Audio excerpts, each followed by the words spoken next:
লোকের মুখে শুনেছিল ভূতেরা চোখ ঝলসে যাওয়ার মতো সুন্দরী মেয়েদের রূপ নিয়ে আসে। আর এখন এই মুহূর্তে ওদের মাঝে থাকা এই মেয়েটির সৌন্দর্য আসলেই চোখ ঝলসে যাওয়ার মতো। তারপরেও সব সময় দেখেছে সুন্দরী মেয়েরা হয় সব থেকে ভীতু, আর এই মেয়ে তো ওদের ভিতরে একজনের গায়েও হাত তুলেছে। তার মানে কি সত্যি সত্যি এই মেয়ে মানুষ না? ভাবতে ভয়ে আতঙ্কিত হয়ে বোকাটিদের ভিতর থেকে একজন ঢোক গেলে ফিসফিস করে আরেকজনের কানে কাছে বলে উঠল, এই মামা, এটা মানুষ নাকি ভূত? আমার খুব ভয় লাগছে। সাথে আরেকজনও কেঁপে উঠে বলে উঠল, এত রাতে কোনো মানুষ সাদা জামা কাপড় পরে কেন আসবে? এটা নিশ্চয় ভূত। পালা মামা, পালা পালা। এই বলেই উড়াধুরা দৌড় দিল সেই ছেলেটা। আর সেই ছেলেটা দেখা দেখি বাকি সবকটাই আতঙ্কিত হয়ে পড়ল। চোখ কান বুঝেই দৌড় দিতে গিয়ে এক একজনের সাথে আরেকজন ধাক্কা খেয়ে ধীরেম করে নিচে পড়ে গিয়ে আবারও উঠে দৌড় যেন দিল, যেন জীবন হাতে নিয়ে পালাচ্ছে সবকটা। সবগুলোকে এভাবে পালাতে দেখে যেমন জীবন ফিরে পেল ফরিস্তা। এই যাত্রায় বেঁচে গিয়েছে ভাবতেই ফরিস্তা বুকে ফুঁ দিয়ে দ্রুত সামনের দিকে হাঁটা দিল। কিছু দূর যেতেই ফরিস্তা অনুভব করলো ওর পিছে কেউ আছে। সেটা অনুভব করতেই বুকের ভিতর আবার ছাদ করে উঠল ফরিস্তার। সাথে পুরো শরীর অজানা আতঙ্কের ঝংকার দিয়ে কেঁপে উঠল। ফরিস্তা এবার ভয়ে ভয়ে কাঁপা শরীরে পিছু করলো। সাথে সাথে কারো বুকের সাথে মাথা গিয়ে ঠেকলো। আকস্মিক কাজে ফরিস্তা থমকালো, সাথে চমকালো। ফরিস্তা চট করে চোখ তুলে উপরের দিকে তাকাতেই ঝটকা গেল বড়সড়। এদিকে তাজ একটা গুরুত্বপূর্ণ কাজে আর ফিরে বাসার দিকে যাচ্ছিল। হঠাৎ তখনই হুট করে রাস্তার পাশে একটা দোকানে মোমবাতি মৃদু হলদে আলোয় ফরিস্তাকে দেখে চমকে ওঠে। ইলেকট্রিসিটি বিহীন এমন নির্জন নিরিবিলি রাতে ফরিস্তাকে এখানে দেখে তার সত্যি চমকালো। তখন দেখলো ফরিস্তা দোকান থেকে একটা আইসক্রিম নিয়ে ফিরে যাচ্ছে। দেখে তাজ মুখ কিঞ্চিত ফাঁক হয়ে গেল। এই ভেবে এত ঝড়ো বৃষ্টির পর এই নির্জন রাতে এই মেয়ে এসেছে আইসক্রিম খেতে। কথাখানা ভাবতেই তার জব্দা খেয়ে গেল। মনে মনে ভাবলো, এই মেয়ের দম আছে বলতে হবে। এই বলে তাজ গাড়ি নিয়ে সামনে এগোতে দেখলো ফরিস্তা ও সামনের দিকে যাচ্ছে। তাই তাজ এই বিষয়টা নিয়ে আর না ঘেটে গাড়ি নিয়ে চলে যেতে লাগলো। মুড়ির দোকানের কাছে চারজনকে অ্যালকোহল সেবন করতে দেখলো। তাজ সেদিকে পাত্তা না দিয়ে চলে যেতে নিবে, ঠিক তখনই মনের ভিতর উকি মারলো, ওই মেয়ে যদি এই দিকে আসে তাহলে তো এদের কবলে পড়বে। ওই মেয়ে যথেষ্ট সাহসী, বাট একটা মেয়ের পক্ষে চারটা পুরুষের সঙ্গে শক্তি পেরে ওঠা সম্ভব না। অন্য কারো ব্যাপার হলে বিষয়টা তাজ পরোয়া না করেই চলে যেত। কিন্তু ফরিস্তার কথা চিন্তায় আসতেই তাজের রক্ত টক বগিয়ে উঠল, শক্ত হয়ে আসলো চিবুক। তাজ কিছু একটা ভেবে গাড়ি থেকে নামতে যাবে, তখনই খেয়াল করলো গাড়ির লুকিং মিররে ফরিস্তা আসলে এদিকেই আসছে। তার দিকে তাজ আর ফের কিছু না ভেবেই গাড়িতে উঠে বসলো। তারপর গাড়িটা কিছু দূর নিয়ে যেয়ে গাড়িটা থামালো। তারপর একে একে সবকিছু অবলোকন করতে লাগলো। যখন দেখলো ফরিস্তাকে ওরা হ্যারাস করছে, তখনই তার সামনে এক পা বাড়াতে যাবে, ঠিক তখনই দেখলো ফরিস্তা ওদের মধ্যে একজনের গালে থাপড় বসিয়েছে। তা দেখে আবার এক কদম পিছিয়ে নিয়ে গাড়ির সাথে হেলান দিয়ে দাঁড়ালো, বুকে দুহাত গুজে।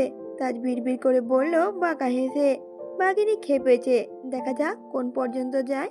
কথাটা বলেই বুকে দুহাত গুজে সামনে সবকিছু অবলোকন করতে দেখলো ফরিস্তা ওই ছেলের গায়ে চড় বসিয়েছে।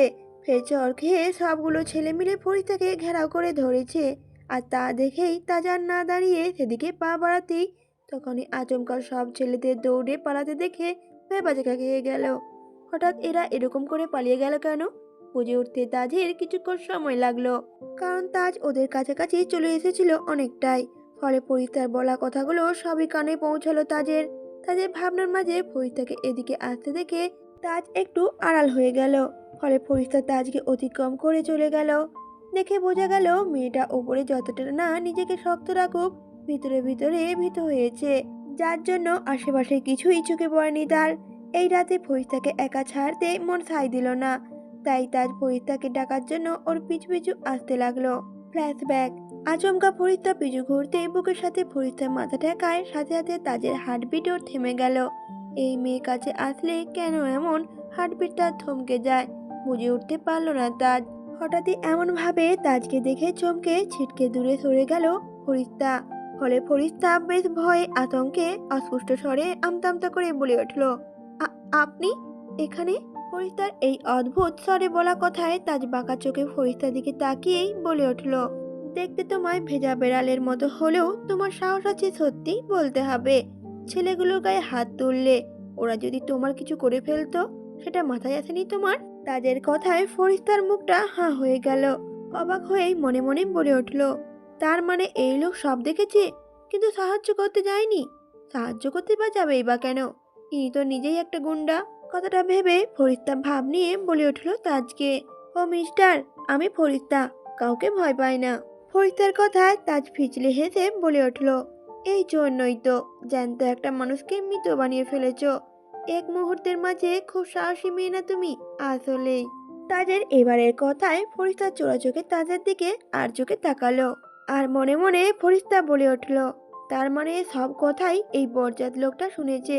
ভাবতেই চোখ পাকিয়ে তাজের দিকে তাকিয়ে তেতে উঠে বলে উঠল ফরিস্তা, নিজেকে প্রোটেক্ট করার জন্য জাস্ট বলেছি ওই কথাটা, সরুন সামনের থেকে। এই বলে ফরিস্তা হন হন করে সেখান থেকে চলে যেতে উদ্যুক্ত হতেই তাজ ধমকে উঠে বলে উঠল, এই মেয়ে, তোমাকে যেতে বলেছি।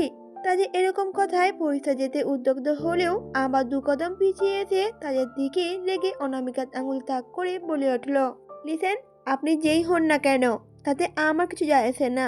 সো আপনার কথা শুনতে আমি বাধ্য না, ওকে? ফরিস্তার এরকম কথায় তাজ একটা ধমক দিয়ে বলে উঠল, তাই নাকি? তা এখানে চারজনকে ভুজুং ভাজুং দিয়ে বিদায় করেছো, সামনে মরেছে চারজন নয়, এর থেকেও দ্বিগুণ বকাটে এই রাতে অ্যালকোহল সেবন করছে। তাদেরকে সামলানোর শক্তি আছে তো তোমার? তাদের এবারের কথায় ফরিস্তা নিভে গেল। আসলে কি ওই সামনে মোড়ে এমন বকাটে রয়েছে? ভাবতেই ফরিস্তা ঢোক গেল। চারজনকে না হয় কোনো রকম সামাল দিয়েছে, তাহলে অতগুলো ছেলেগুলোকে কিভাবে পেরে উঠবে? ভাবতেই ফরিস্তার মাথা এলোমেলো হয়ে গেল।